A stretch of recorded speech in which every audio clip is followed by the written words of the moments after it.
Back inside Big 12 today here on Big 12 Radio. We are brought to you, the full-time fan, by our friends at Modelo. You're watching us on the Big 12 Fast channel. We are now joined by Chris Level as we head out to Lubbock, Texas, fresh off a long road trip. You guys were in Tucson and then Tempe and stayed out there on the West Coast, and then the JT Toppin news breaks yesterday after that devastating injury with about 6.5 minutes to go in the Arizona State game. Chris, good morning. I'm sure it's good to be back home, but a little bit bittersweet with the Toppin news. Yeah, and first thing, happy 28th birthday. Taman was telling me you turned 28 today, so happy birthday to you. It's just another anniversary of my 21st is what I say. Oh, okay. And I see you got your wish. You know, we've all run off Ari on your birthday. So it's like, man, you're winning today, man. No, all kidding aside, happy birthday, man. Appreciate you. Yeah, it was a long road trip. You know, everybody's got these sprinkled in. I think Arizona State actually they're headed to the state of Texas this weekend, and TCU in the Baylor swing. Last year we had to do it with BYU and in Utah, and I got to tell you, I just don't know if it's possible to feel opposite end of the spectrum feelings in a regular season than what this Texas Tech program just endured in that 2-game road trip. I mean, I regular season wise, I just don't know how you could eclipse the high of upsetting the number 1 team in the country at their place, and then you turn right around and you get upset and lose one of the top players in the country in the very next game and on the same trip. Just sports, man. Never a dull moment. Chris, let me ask you this question. With JT being out, what's the first thing that Grant McCasland has to do to assure his team that they have to, continue to move forward? Well, you and I were talking before we came on live, and I felt it immediately sitting courtside right there whenever he went down, and there's a shock to the system, and there's the visual of players worried, wondering how bad is this? I mean, he's that good, right? And then now there's going to be the reality of there's a new normal, and the way that they've played all year will immediately change. What does that look like? That's a great question. And there will be new roles and new, but Grant's job is to have a different conversation than we're about to have, in that he's still got to make them believe. He's still got to make them hey, there's some opportunities here for some other folks, and like he's got to keep them positive, and all while the realization is, you just know this is tough news, and your ceiling just isn't anywhere near as high. I mean, it would be disrespectful to say anything otherwise, because that would show some disrespect to how just good JT is and has been, and I mean, he just put on a show, taking on Krivas and Awaka there in their building, and just kind of taking it to them there in overtime, so. But yeah, that's the first thing, is like he's just got to get his guys to get over this mentally, which is easier said than done, and then it's time to reinvent. We got to come up with a different way that we want to play and attack and guard and all the things, and a new rotation, all that stuff. So, Chris, you said, you were there courtside, you were on the call on the radio side, and could you sense right away like that this was a bad injury? I mean, what was it like right after the game? We heard the tone from Grant McCasland that he kind of knew that, hey, this is not good. What was it like being there in person? Well, he reacted. JT did. He's a tough kid, man. Okay. He reacted like there was clearly something wrong.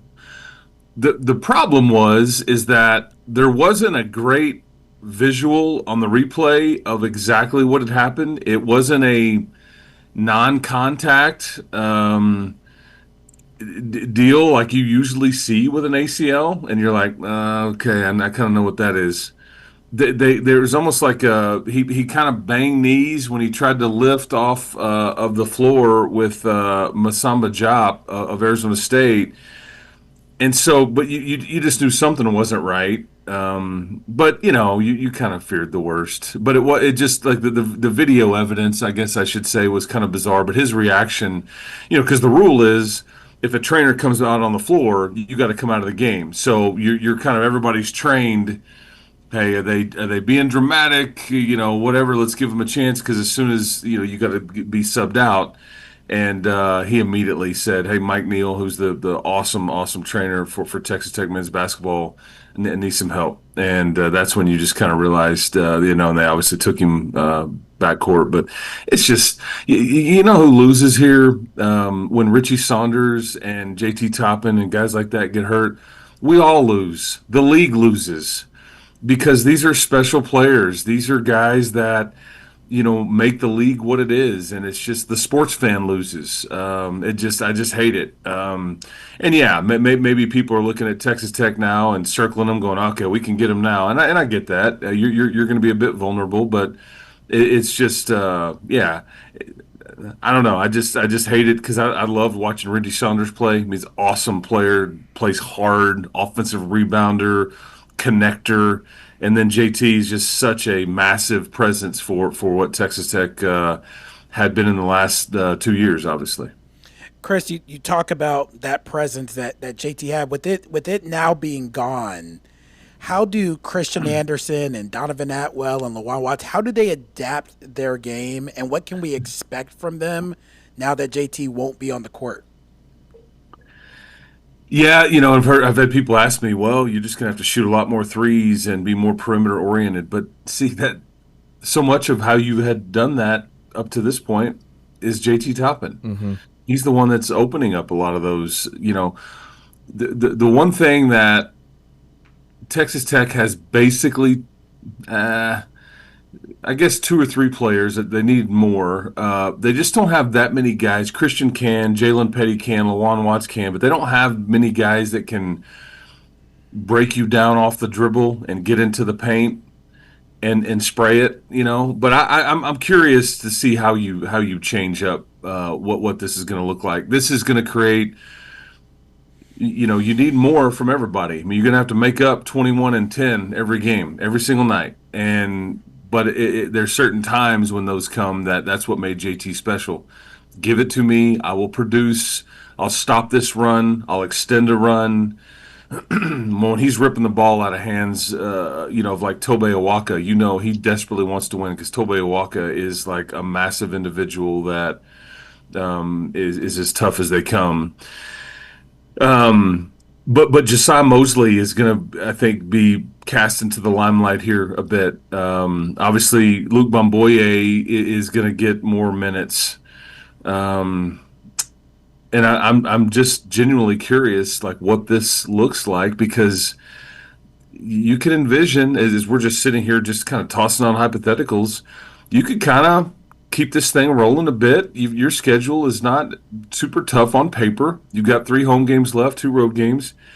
Trip to Ames is not going to be pleasant, but or the wheels could kind of come off. I don't envision that. Grant's just too good of a leader and all that, but it's a massive hole here. I mean, just call it what it is. And trying to figure out you have one of the highest pick and roll usages in the middle of the floor of anybody in the country, and now how you played 60-70% of the game is now half of it's not there. So what does that look like now? It's a great question.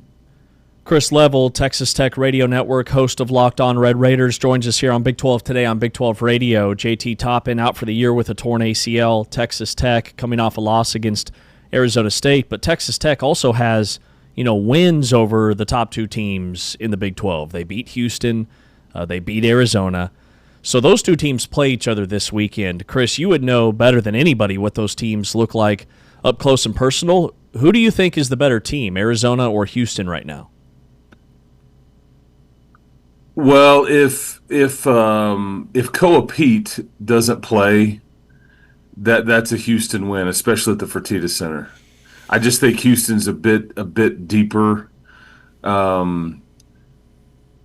Yeah, I just think Kingston Flemings is kind of starting to turn the corner here and reach another gear. And I just know how it is in that building that if you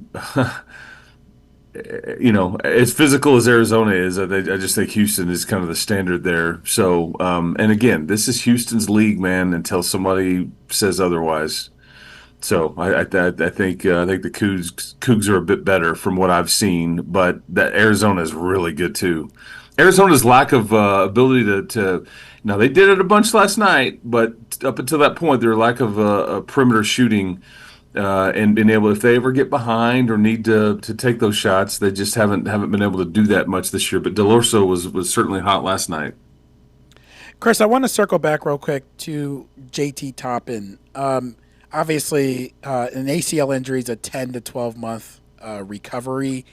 What do you think will be his future for next season? Is he going to come back? Does he just stay in rehab? And you're looking at a January or February return.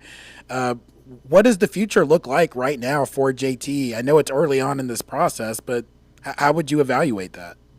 It's funny about ACL injuries because there was a time when it was a full year, maybe longer than it was like, hey, there's guys coming or girls coming back in 6 months and even 4 months, and then it ballooned back up to 6 and then 9 months, and then you'll hear people say, "Ah, you're really not the same until the second year of your back from that."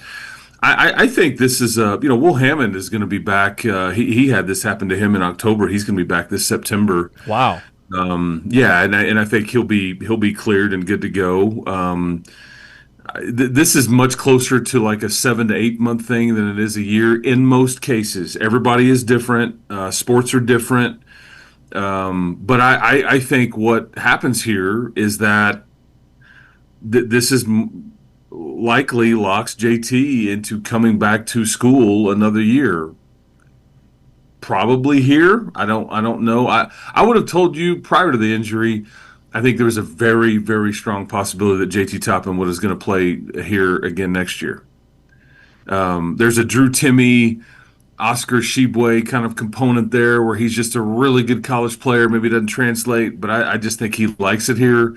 He's obviously well taken care of, and he's gotten better and all this stuff. But I think that if you can figure out what all this looks like with finances, with rehab, with timetable, with how can we build the rest of the roster and all that stuff, I can absolutely envision a scenario where he's still here in Lubbock, and then he's a hell of a mid-year acquisition next year. But I would tame it out. I would probably say that is more of a December possibility than anything, based on my knowledge of the situation. But anything is up for debate. But again, what level is he at when he comes back and all those things? But if they can make that work, I'm sure that there's plenty of folks in JT's camp and Texas Tech's camp that would love to try to figure something out here to where he was still a part of this thing next year. Yeah, and that's exactly that was my thought too, Chris, is that, this I think you said it best, almost locks him in to being back next year. And then that will be extremely exciting for Texas Tech, because when you get him back, it's like all the games before that really shouldn't matter in the eyes of the NCAA Tournament Selection Committee, right? Well, yeah. You mentioned that, and then you mentioned the resume this year. I am very curious what this is going to look like, because you've beaten Houston, you've beaten Duke, you've beaten Arizona, you've got 7 quad one wins. Do they count that? Is this what they're seeding? Right. When your name comes up on the board, or are they only going to count from here going forward, knowing that you've got? I don't know. I don't know that that's fair to Coach McCaslin or to Christian Anderson or anything. I mean, they were part of all of it, right? But the team without JT would be the team playing in the NCAA tournament, and I just go back to.